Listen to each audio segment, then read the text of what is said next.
Cloudy versus the Google Gemini, which works for us the best. Today, we're going to be talking a little bit more about these both elements. I'm going to be making just a few examples to you to understand which one makes a little bit much more easier our job and our daily life routines.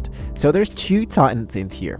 So today we'll be working a lot and speaking about knowing exactly which model deserves your hard-earned subscription, because we have the free versions, but all of them have their own subscription tools. And if you're wondering which one fits for us the best to invest the money, well, you might want to make an actual real tools. So the first thing in my first round, for example, is about the coding and the deep logical reasoning. So we can start with the highest leverage battlefield, which is the coding and the logical reasoning.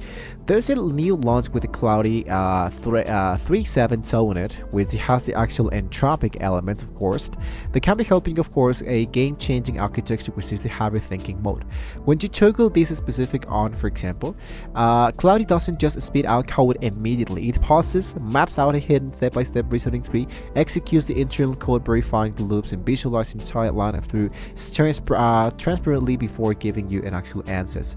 Google Gemini has an actual new element that has like a 1.5 Pro version. I believe like the Pro version, for example, can be helping you with a significantly basic syntax, but when pushing to abstract architectural stuff, it can be helping you to do more than just insert the actual code. If you are an actual developer and advanced data engineering, or anyone managing the complex logical system, the Cloudy takes the route number one by the actual landslide. And of course, the new effort mode of the thinking can of course focus with more complex tasks. So flipping the actual script, which is the route number two, speaking about the context window and the massive data ingestion. So the Cloud 3.7 Sonnet features a highly capable, I believe, the 200,000 token context windows. But Gemini that has, of course, the .1.5 context window that's roughly equivalent to a 500-page book, and it plenty few heavily coded models or a couple of business financial reports. So we're talking about a completely different scale of computing, because it comes with, I believe, more than from 2 to 5 million token context windows. So you can literally drag and drop an entire 3-year financial spreadsheet ledger, a massive 800-page legacy technical manual, and the full 2-hour raw 4K video file directly into the chat window all at once. And Gemini doesn't just read it, it depthly indexes searched in. Within the 30 seconds, you can ask Gemini, at what exact time span video did the presenter change the slide to discuss question 3 overhead margins, for example. So if your workflows involves massive documents investigation, you can focus only for the actual Gemini. Now the route number 3 is the multi-model processing and the workspace integration, which I think is something that everybody loves to be talking a little bit more about. So the entropic Cloudy remains a brilliant destination application because it gives my artifacts a clean, separate visual slide panel to view, edit, and interact with the live render coding.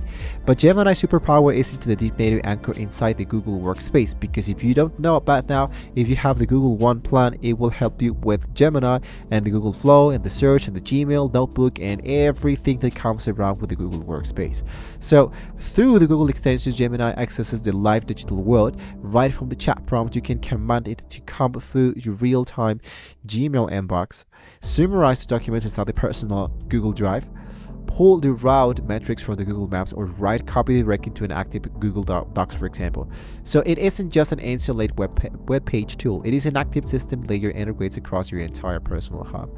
So my ultimate decision, for example, is that full stack coding, I can go for Cloudy. Context and data sizes, of course, Gemini. Workspace synced, I can tell you that Google Gemini works. And logic and copywriting, you can focus for Cloudy 3.7. So my verdict is that Cloudy is going to be really awesome if you're going to be working on with developers, analytic thinker, or high-end context creator who needs absolute peak logical precision. And Gemini, if you are an actual researcher, an enterprise manager, or an operator on the mountain-sized data backlogs who needs to process massive video assets and just libraries, keep everything synced perfectly to Google Workspace ecosystem, which I believe it totally does a really great work for you. It saves you a lot of money. So guys, if you have any questions, you have something else that you would like to discuss, you can let us know in the comments below. Don't forget to like, share, subscribe to the channel to check out more information about the Google Gemini and the actual Cloudy Sonnet. Thank you for watching, guys, and well, hopefully we can see you next time.